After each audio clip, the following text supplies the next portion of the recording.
జై శ్రీరామ్. శ్రీమాత్ర నమః. శ్రీ గురుభ్యో నమః. 2025 సంవత్సరం జూలై 27వ తారీఖు నుంచి 2025 సంవత్సరం ఆగస్టు 2వ తారీఖు వరకు ఈ వారం యొక్క వారఫలాలు, ఈ వారం యొక్క గోచార గ్రహస్థితులు, మిథున రాశిలో బృహస్పతి, దేవగురువైన బృహస్పతి, అలాగే దైత్యగురువైన శుక్రాచార్యుల వారి సంచారము, కర్కాటక రాశిలో సూర్యనారాయణమూర్తి వక్రించిన బుధ భగవానుడితోటి కూడిన సంచారము, సింహరాశిలో కేతుదేవుడు మంగళ సంచారము. మంగళ్ ఒక 2 రోజులు సింహరాశిలో సంచారం చేసి తదుపరి ఆయన కన్యారాశిలో ఆయన సంచారాన్ని కొనసాగిస్తున్నారు. సింహరాశి నుంచి కన్యారాశిలోకి మారుతున్నారు. రాహు భగవానుడు కుంభరాశిలో సంచారము, వక్రించిన శనీశ్వరుడు ఆఖరిదైన మీనరాశిలో సంచారము. అన్ని రాశుల్ని తొందరగా చుట్టూ వచ్చే, అతివేగంగా చుట్టూ వచ్చే ఆ గ్రహము చంద్ర భగవానుడు. ఈయన ఈ వారము సింహరాశి నుంచి తులారాశి వరకు ఆయన సంచారం ఉంటుంది. ఈ 3 రాశులు ఆయన సంచారం ఉంటుంది. ఇవి ఈ వారంలో గోచారంలో ఉన్న గ్రహదేవతలు ఈ రాశుల్లో ఉన్నారు. ఈ రాశుల్లో వాళ్ళు స్థితులై ఉండడం వల్ల ఈ వారం గోచార గ్రహస్థితుల ఫలితాలు ద్వాదశ రాశుల వాళ్ళకి, ద్వాదశ లగ్నాల వాళ్ళకి ఎలా ఉంటుందో మనం చూద్దాం. తులారాశి, తులా లగ్నంలో పుట్టిన వాళ్ళకి ఈ వీక్ మీకు డబ్బు ఖర్చు అయితే కొంచెం ఉంటుంది. ఈ డబ్బు ఖర్చు అనుకోకుండా అవుతుంది. కొంచెం ప్రయాణాలకి ఖర్చు పెట్టాల్సి వస్తారు, లేదా మీ ఇంట్లో ఉన్న వాళ్ళ కోసం ఏదన్నా కొనియడానికి, గిఫ్ట్గా చేయడానికి కావచ్చు, లేదన్నా ఏదన్నా కొనడానికి, వీటికి డబ్బు ఖర్చు కాస్త ఎక్కువ అవుతుంది. ఈ డబ్బు ఖర్చు విషయంగా మీ ఇంట్లోని వాళ్ళకి మీకు కొంచెం ఆర్గ్యుమెంట్స్ కూడా తలెత్తుతాయి. ఇప్పుడు ఇదంతా అవసరమా, ఇంత ఖర్చు అవసరమా, ఇలాంటిది ఒకటి మీరు చూస్తారు. ఇదొకటి మినహాయించి మిగతావన్నీ, అంటే ఈ ఆర్గ్యుమెంట్స్ ఒకవేళ ఉంటే అది కొంచెం ఇబ్బందికరంగా ఉంటుంది కాబట్టి అదొకటి మినహాయించి మిగతావన్నీ మంచి ఫలితాలనే సూచిస్తోంది ఈ వారం గోచారంలో ఉన్న గ్రహస్థితులు. మీకు ఒక మంచి శుభవార్త వింటారు. అది ఫోన్ ద్వారా కావచ్చు, మెయిల్ ద్వారా కావచ్చు, లేదా ఎవరైనా తెలిసిన వాళ్ళ ద్వారా కావచ్చు. మంచి శుభవార్త మీరు వింటారు. ఈ శుభవార్త మీకు చాలా ఆనందాన్ని కలగజేస్తుంది. మీరు ఉద్యోగస్తులైనా వ్యాపారస్తులైనా మీ ఇద్దరికి ఈ వీక్ నుంచి ఎలా ఉంటుందంటే, అంతా కూడా టఫ్గా అనిపించినవి, కాంప్లికేటెడ్ థింగ్స్ అన్నీ సాల్వ్ అయిపోతూ ఉంటాయి. అంటే యాక్చువల్గా గడిచిన వారం నుంచే మీరు ఈ విషయం చూస్తారు. ఈ వీక్ నుంచి ఎక్కువ అవుతుంది. కాంప్లికేటెడ్ థింగ్స్ అన్నీ కూడా సాల్వ్ అయిపోవడము. అంటే మీకు ఉద్యోగంలో, వ్యాపారంలో ఏదైనా సమస్యలు ఉంటే వీటన్నిటి నుంచి గట్టెక్కుతూ ఉన్నారు అన్న విధంగా మీకు అనిపించే విధంగా గోచారంలో ఉన్న గ్రహదేవతలు మిమ్మల్ని దీవిస్తూ ఉన్నాయి. మీ ఇంట్లో ఏదన్నా శుభకార్యము తలపెడితే అది నిర్విఘ్నంగా జరుగుతుంది. మీ ఇంట్లో మీరు ఏ శుభకార్యము తలపెట్టకపోతే గెట్ టుగెదర్స్ ఎక్కువగా అటెండ్ అవుతారు. ఈ అటెండ్ అయినప్పుడు ఇప్పుడు 10 మందిని కలిస్తే మనకున్న ఆనందం రెట్టింపు అవ్వాలంటే వాళ్ళ రిసీవింగే కావచ్చు, లేదా మనం అక్కడ స్పెండ్ చేసే టైం ఆనందకరంగా ఉండాలి. ఇది ఈ వీక్ మీకు ఆనందకరంగా ఉంటుంది. మంచి ఎనర్జీస్ బూస్టప్ కూడా అవుతాయి మీకు ఇక్కడ. ఇది ఈ వారం యొక్క గోచార గ్రహస్థితుల ఫలితాలు. తులారాశి, తులా లగ్నంలో పుట్టిన వాళ్ళు. పరిహారము మనం ఇప్పుడు చూద్దాము.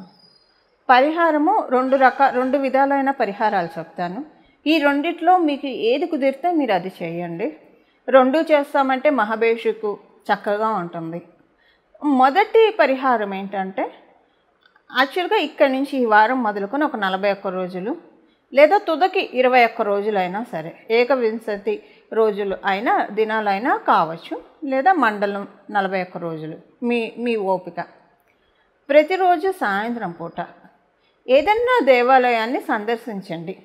మీ ఇంటి దగ్గర ఉన్న దేవాలయం కావచ్చు, లేదా ప్రత్యేకించి మీరు ఎక్కడికైనా డ్రైవ్ చేసుకొని కొంచెం సుప్రసిద్ధ పుణ్యక్షేత్రాలకు వెళ్ళినా, ఏదైనా సరే ప్రతిరోజు క్రమం తప్పకుండా 21 రోజులైనా పర్లేదు, 41 రోజులైనా పర్లేదు, సాయంత్రం పూట చక్కగా శుచిలై స్నానం చేసి ఉతికిన వస్త్రాలు కట్టుకొని వెళ్ళండి.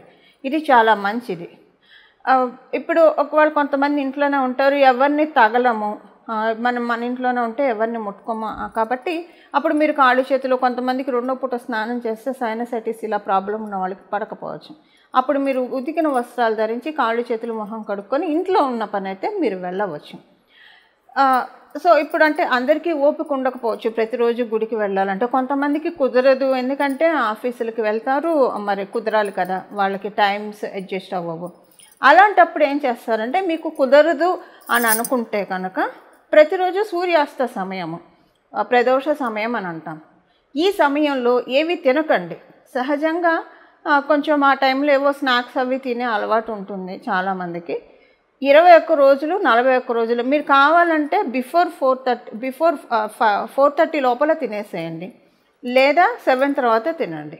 ఈ ఈ ఈ పర్టికులర్ టైం ప్రదోష వేళ తినకండి. సూర్యాస్తమయం సమయాన్ని మనం ప్రదోష వేళగా వ్యవహరిస్తాం. ప్రదోష వేళ ఏమీ తినకూడదు, ఇది మీకు రూల్. అంటే ఎవరైనా తినకూడదు, గుడికి వెళ్ళే వాళ్ళు కూడా తినకూడదు సూర్యాస్తమయం సమయంలో. అలాగే మీరు గుడికి వెళ్ళడం కుదరకపోతే అప్పుడు మీరు చేయాల్సింది ఏంటంటే, ప్రతిరోజు కూడా సూర్యాస్తమయ సమయంలో ఇప్పుడు మనం చెప్పే ఇప్పుడు నేను చెప్పే నామాన్ని కనీసం ఒక 15 నిమిషాలు జపించడానికి ప్రయత్నించండి.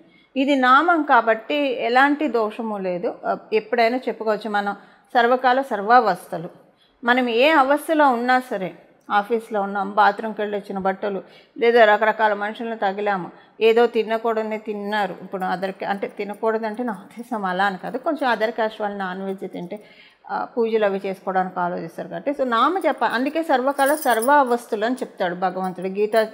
గీతలో గీతాచార్యుల వారు అదే చెప్తారు. మనం ఏ అవస్థలో ఉన్నా నామ జపానికి అస్సలు కించిత్ దోషం కూడా ఉండదు. కాకపోతే భక్తితో చేయాలి, అంతఃకరణ శుద్ధితో చేయాలి, చిత్తశుద్ధితో, అంటే ఫుల్ కాన్సన్ట్రేటెడ్తో చేయాలి. అదొకటే నియమము. 15 నిమిషాలు ఈ నామాన్ని జపించడం, లేదా మీకు ఇష్టదైవ నామం, ఈ నామం అనే కాదు, మీకు ఏ దైవం ఇష్టమైతే ఆ దైవానికి సంబంధించిన నామాన్ని జపించుకోండి. నేను ఇచ్చే నామం ఒకసారి చెప్తున్నాను. కేదారేశ్వరాయ నమః, కేదారేశ్వరాయ నమః, కేదారేశ్వరాయ నమః. 12 జ్యోతిర్లింగాల్లో ఒకటైన కేదారేశ్వర జ్యోతిర్లింగం. ఈ కేదారేశ్వరుడిని మనం తలుచుకుంటే మన పాపాలన్నీ కూడా దూది పిందకి కనుక మంట పెడితే టప్ టప్ టప్ టప్ టప్ టప్ ఎలా పేలిపోతాయో, లేదా ఒక 2 మన చేతి నిండా ఎండుటాకులు పెట్టుకొని ఉఫ్ఫను ఊదితే ఎలాగైతే ఎగిరిపోతాయో, లేదా పెద్ద గాలి వచ్చినప్పుడు ఎలాగైతే ఎంగిలి విస్తరాకి ఎగిరిపోతుందో, అలా మన కర్మదోషాలన్నీ కూడా ఎగిరిపోతాయి. అవి మనకి శివమహాపురాణం చెప్తుంది. ఈ నామం అంత పవర్ఫుల్ అయిన నామము, అత్యంత శక్తివంతమైన నామం ఇది. మీ ఇష్టదైవ నామాన్ని కూడా మీరు జపించుకోవచ్చు. మీరు ఏ దైవాన్ని అయితే స్మరించుకుంటారో ఆ దైవ నామమైనా స్మరించవచ్చు, లేదా కేదారేశ్వరుణ్ణి స్మరించుకుంటే కనుక. అందున ప్రత్యేకించి ప్రదోష వేళలో ఎవరైతే కేదారేశ్వరుణ్ణి జపిస్తారో, ఇంకా ఆయన బోలాశంకరుడు, ఆయన పరమప్రీతి పొందుతాడు. పరమప్రీతి చెంది మనకి ఏది మన జీవితంలో మనకి లభిస్తే మన సౌఖ్యము, మన శాంతి చెదరకుండా మనం చాలా సంతోషంగా ఉంటామో అది ఆయన మనకిస్తాడు. ఒక్కోసారి మనకి కోరుకోవడం చేత కాకపోవచ్చు. ఇప్పుడు పెద్ద పదవి కోరుకుంటారు, ఆ పదవి వచ్చిన తర్వాత అక్కచెల్లెళ్ళు ప్రెషర్ ఉంటుంది, టెన్షన్ ఉంటుంది, రకరకాల వాళ్ళని హ్యాండిల్ చేయాల్సి వస్తారు, రకరకాలు ఉంటాయి. అవన్నీ కూడా హ్యాండిల్ చేయగలగాలి కదా. అంటే ఒకటి భగవంతుడు అంత ఇచ్చినప్పుడు అవన్నీ హ్యాండిల్ చేసే సమర్థతనైనా మనకి ఇచ్చేస్తాడు అవి ఇచ్చి. లేదా అసలు అలాంటిది లేకుండా మనం సౌఖ్యంగా ఉంటాం, హ్యాపీగానే ఉంటాము, కానీ ప్రెషర్స్ ఉండవు, టెన్షన్స్ ఉండవు.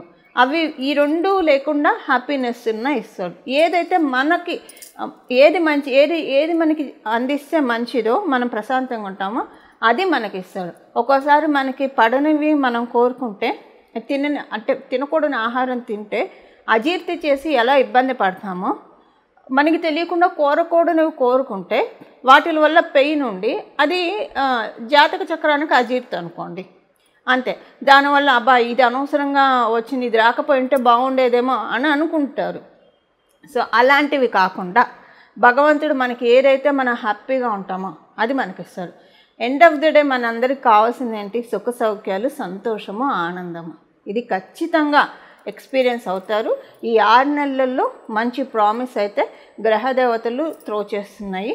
దానికి ఈ పరిహారం చేసుకుంటే ఇంకా మనం ఒక బలాన్ని, ఇప్పుడు ఒక మొక్క నాటినప్పుడు ప్రతిరోజు నీళ్లు పోసి దాన్ని చక్కగా పోషణ చేస్తూ ఉంటే అది వటవృక్షం అవుతుంది. మనకున్న యోగం, ఇప్పుడు గ్రహదేవతలు ఇచ్చే యోగాన్ని వటవృక్షం చేసుకోవాలా వద్దా? అలా చేసుకోవడానికి ఈ నామం ప్రదోష వేళ చక్కగా సహకరిస్తుంది. లేదా మీ ఇష్టదైవ నామం అయినా మీరు జపించుకోవచ్చు. ఈ విధంగా మన మీద వరాల జల్లులు కురిపిస్తున్న గ్రహదేవతలకి మనందరి తరఫున మనస్ఫూర్తిగా నమస్కారం చేస్తూ మంగళం. నమో భగవతే వాసుదేవాయ.